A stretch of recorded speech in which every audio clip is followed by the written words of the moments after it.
আসসালামু আলাইকুম। আরও একবার আসা হলো। আমরা আসি জার্মানে।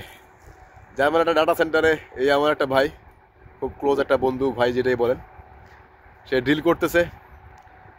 আমি একজন, আমার একটা বাগিনা, কাছের একটা বাগিনা, সব মিলে আমরা আজকে সারাদিনে খুব অনেক অনেক পরিমাণে কাজ করতেছি। দেখেন পরিশ্রমের শেষ নাই, বুঝছেন? এই একটা ক্যামেরা লাগাবো, পরে এই আর একটা ক্যামেরা লাগাবো, এই যেটা হচ্ছে আপনার একটা ক্যামেরা লাগাবো, নিচে আর একটা ক্যামেরা আছে সেম।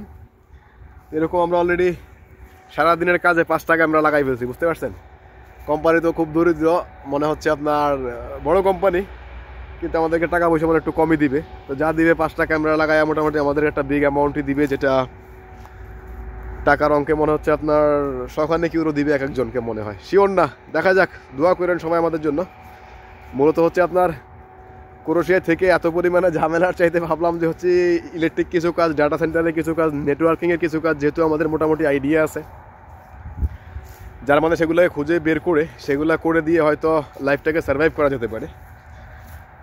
আর মজার ব্যাপার হচ্ছে ক্রোয়েশিয়াতে যারা আছেন, যাদের টিআরসি কার্ড আছে, টিআরসি কার্ড থাকার পরে যেমন মনে করেন হচ্ছে আপনার ওয়ার্ক পয়েন্ট হয়তো ক্যান্সেল হয়ে গেছে, অথবা ক্যান্সেল হওয়ার পথে আপনি কোম্পানিতে নাই, আপনারা চাইলে মুভ করতে পারেন জার্মান, মুভ করতে পারেন পোল্যান্ড, মুভ করতে পারেন হচ্ছে আপনার ইটালিতে, যেখানে যার সেফ জোন আছে, যেখানে যে মনে করেন যে হচ্ছে গিয়ে কিছু আর্নিং করতে পারবেন, পেপারের ডকুমেন্ট হওয়ার একটা নিশ্চয়তা থাকবে, ওইসব জায়গায় চাইলে মুভ করতে পারেন। হ্যাঁ, আপনারা আসলে মুভ করেন, এটা আমার দৃষ্টিকোণ থেকে এটা একটা সাজেশন স্বরূপ হতে পারে। তবে যারা ভালো আছেন ক্রোয়েশিয়াতে, এক্স্যাক্টলি যে সেম কোম্পানিতে আছেন, সেম কাজ করতেছেন, ওনারা ভালো, তারা স্টে করেন, সমস্যা নাই। আমি যেটা বলছি যে আপনি মুভ করেন, আমি এই জন্য বলতেছি, আপনি লিগেল হতে পারছেন না, অথবা আপনার লিগ্যালিটি চলে যাচ্ছে, আপনি দেখতে পাচ্ছেন যে আপনার সীমাবদ্ধতা, আপনার লিগ্যালিটির সীমাবদ্ধতা, শেষ সীমানা আপনার সামনে দাঁড়িয়ে আছে। তো আমার দৃষ্টিকোণ থেকে এটা কার্ড থাকা পর্যন্ত আপনি যে কোনো দেশে চাইলে সহজে মুভ করতে পারবেন, কার্ড না থাকলে কিন্তু অনেক ঝামেলা। তো সেই ঝামেলার দিকে না গিয়ে যদি কেউ সম্ভব হয় চাইলে মুভ করেন, মুভ করে অন্য কোনো দেশে ভালোভাবে সেটেল হওয়ার চেষ্টা করেন। যদিও সেটেল হওয়াটা মুশকিল, ইউরোপের জীবনে সেটেলমেন্টটা ঠিক কবে আসবে আমি জানি না। আমি দীর্ঘদিন থেকে আছি, আমার সেটেলমেন্ট নিয়ে আমি খুব পরিমাণে সংকীর্ণ। তো তারপরও হচ্ছে সমস্যা নাই, আসলে সব কিছুর মালিক আল্লাহ, আল্লাহ যা চান সেটাই হয়, আল্লাহ যেভাবে চান সেভাবেই হয়, আল্লাহর ইচ্ছাতেই সব কিছু। মহান রব্বুল আলামিন যেন আমাদের সকলকেই ভালো রাখে, সবাই যেন ভালো কিছু করতে পারি। আর যারা নতুন করে আসতে যাচ্ছেন তাদের বিষয় নিয়ে আমি একটা বিষয় বলতে চাই। বর্তমানে কিন্তু গ্রিসের ভিসা হচ্ছে, যেটা আমার দেখা, বর্তমানে হচ্ছে পর্তুগালের ভিসা হচ্ছে, যেটা আমার দেখা, বুলগেরিয়ার ভিসা হচ্ছে, যেটা আমার দেখা, সার্বিয়াতে প্রচণ্ড পরিমাণে জমা হয়ে আছে, ভিসাও হচ্ছে, বেশ কিছু জ্যাম লেগে আছে। তো যারা আসলে ইউরোপে আসতে যাচ্ছেন, আমি আবারও বলছি যে যার যুদ্ধ করার মানসিকতা আছে তারা ইউরোপে আসতে পারেন। এই যুদ্ধটা হচ্ছে আপনার নিজের জীবনের সাথে সংগ্রাম করা, নিজেকে টিকিয়ে রাখার যুদ্ধ, লিগেল হওয়ার যুদ্ধ, একটা পজিশন বানাই নেওয়ার যুদ্ধ। তো যারা চান হচ্ছে ইউরোপে আসবেন, তো ট্রাই করতে পারেন। বর্তমানে সার্বিয়া, বসনিয়া হতে পারে, বুলগেরিয়া হতে পারে, গ্রিস হতে পারে, পর্তুগাল হতে পারে, এই কয়েকটা দেশে মোটামুটি ভালো ভিসা হচ্ছে। আর ক্রোয়েশিয়ার ক্ষেত্রে হচ্ছে আপনার এখনও কোনো কিছু নিশ্চিত না, ধরে নেন 89 or 95% ভিসা যে হবে না এই ব্যাপারটা নিশ্চিত, বা পারমিট যে দিবে না এই ব্যাপারটা নিশ্চিত। তারপর যদি ভালো কোনো সিদ্ধান্ত আসে, ভালো কোনো সুখবর আসে, সেটা আপনিও জানবেন, আমি জানবো, বা অন্য কেউ জানবে ইনশাল্লাহ। সবচেয়ে বেশি হচ্ছে আল্লাহর কাছে দোয়া করেন, আসলে আমাদের জীবনের ভালো মন্দের হিসাব তো আল্লাহর কাছেই আছে। আল্লাহ যেন আমাদের সকলের জন্য ভালো বা মঙ্গলময় কিছু রাখেন, যেটা আমাদের জন্য ভালো সেটা যেন আমাদের সাথে ঘটে।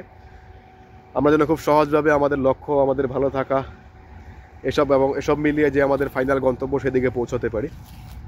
যে যেখানে আছেন হতাশ হওয়ার দরকার নেই ভাই। আপনি ইউরোপ আসার স্বপ্ন আপনার আছে, আলহামদুলিল্লাহ, আপনার স্বপ্ন আপনার বুকে লালন করেন, সেটা নিয়ে ফ্রাস্ট্রেশন বা হতাশ হওয়ার কোনো দরকার নাই। জাস্ট এইভাবে থাকেন, আপনি বর্তমানে যেখানে আছেন না সেখানে সবচেয়ে ভালো কীভাবে থাকা যায় খুঁজে বের করেন না। যেখানে আছেন, যেমন খাচ্ছেন দাচ্ছেন, স্যালারি পাচ্ছেন, কম হচ্ছে বেশি হচ্ছে, কাজের সমস্যা হচ্ছে, এগুলোকে সলভ করার চেষ্টা করেন বর্তমান জায়গায় হ্যাপি থেকে। তারপরে ইউরোপের জন্য ট্রাই করেন। যদি আপনার লাক ফেভার করে আপনি আসতে পারবেন না, আসতে পারবেন না। একই সাথে জমা দেওয়া অনেক আমার ভাই আছে, অনেক বন্ধু আছে, 7 জন পেয়েছে ভিসা, 7 জন পায় নাই, কারণ তার রিজিক এখানে নাই। তার মানে তার রিজিক ইউরোপে নাই মানে তার রিজিক খারাপ, এরকম না ভাই, প্লিজ এভাবে চিন্তা করবেন না। যে যেখানে আছেন আপনার বর্তমান পজিশন, বর্তমান যেই প্রেক্ষাপট, এটাকে সবচেয়ে বেশি ভালো করার চেষ্টা করেন না, ওখানে সবচেয়ে ভালোভাবে বাঁচেন না, বেঁচে থাকেন না আগে ভাই। আপনি যদি থেকে চিন্তা করেন ইউরোপ গেলে এটা হবে সেটা হবে, বর্তমানে আপনি মরেই যাচ্ছেন, এটা ঠিক না। বর্তমানে যেখানে আছেন সেখানে আপনি আপনার অবস্থা, আপনার অবস্থান, আপনার পরিস্থিতি 100% জানান দেন, আপনি প্রমাণ করে দেন আপনি ওখানে পারফেক্ট আছেন। তারপর ইউরোপে না পৃথিবীর যে কোনো দেশে যাবেন সেখানে আপনি পারফেক্ট। যদি আপনার রিজিক থাকে ইউরোপে, আপনি ইউরোপে, যদি আপনার রিজিক থাকে সৌদি আরবে, আপনি সৌদি আরবে, যদি আপনার রিজিক থাকে আপনি কাতারে।